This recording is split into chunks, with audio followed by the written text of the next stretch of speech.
Hello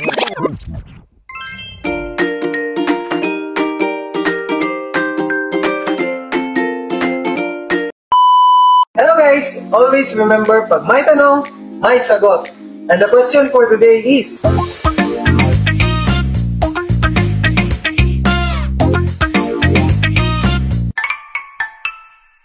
First of all, para maintindihan natin, as a general rule, kung sino po ang may sala, siya po ang mananagot para sa repair or replacement ng vehicle. So for example, ako po ang may kasalanan at may comprehensive insurance ako. So pwede ako mag-claim ng third-party property damage sa insurance ko mismo at i-repair ang vehicle niya.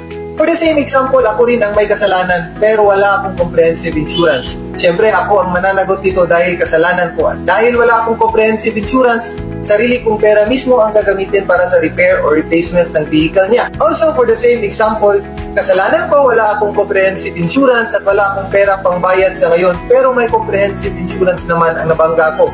Pwede mag-claim yung kabila sa insurance niya. Pero may twist. Since kasalanan ko, hahabulin pa rin ako ng insurance company niya sa lahat ng nagastos nila sa repair o replacement ng sasakyan. In connection sa question mo, ipagpalagay na lang natin na wala kang comprehensive insurance at wala ka rin cash para sa repair expenses at this time. At mag-claim na lang yung nabangga mo sa insurance company niya. So ang sagot sa tanong mo ay depende po sa evaluation ng insurance company niya. Meaning, wala ka pong options. Nasa kamay ng insurance company po ang desisyon whether i-repair yung vehicle or i-declare as total loss pagkatapos ng kanilang evaluation. So pagkatapos ng repair or replacement in case of total loss, kung ano man ang naging expenses ng insurance company, yan po ang babayaran nyo sa kanila in the future in case maghahabol ang insurance company. So ano po ang lesson nito? Dapat may comprehensive insurance ka din para in case may kasalanan ka, may sasagot sa repair expenses.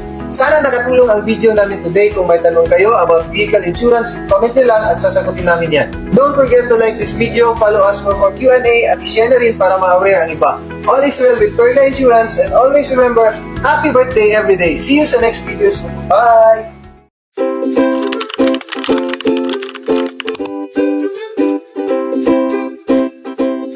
All is well